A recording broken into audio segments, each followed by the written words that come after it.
Investment or savings? Habang nakastack lang sa savings ang pera mo, bakit hindi mo ito palaguin? Ang investment ang susi sa mas mabilis at mas malaking kita. Obviously, pinipili ko investment. Pagdating sa pera, madalas sinasabi na mag-ipon. Pero alam mo ba, mas panalo ang investment kaysa savings? Mas malaki kasi yung kita kaysa savings ang investment. Tumalaban ito sa inflation.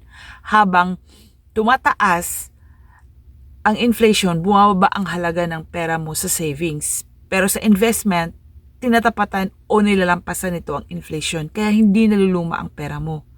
At isa pa, nagbibigay ito ng passive income. Sa savings, natutulog ang pera mo lalo na pag nasa piggy bank. Minsan dinudukot mo pa. Sa investment, ang pera mo nagtatrabaho para sa'yo. Kahit tulog ka, tuloy-tuloy yung kita mo. At isa, ang long-term wealth na naibigay dito. Dahil ang sa savings, yung mga short-term needs lang ang mapaglagyan ito. Pero ang investment, nagbibigay ito ng pang-retirement o pangarap mo sa buhay. At nagkapagbigay ito ng financial freedom. Pangmatagalang yaman, ika nga.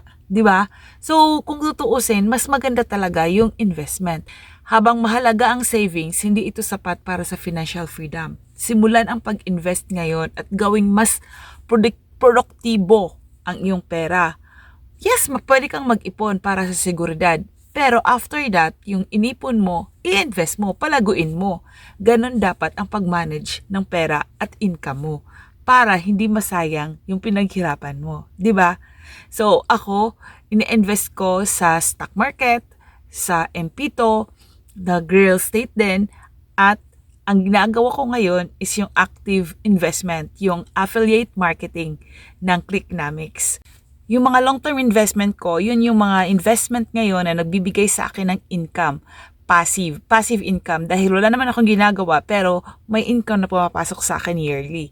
At ang active investment ko ay yung Clicknomics.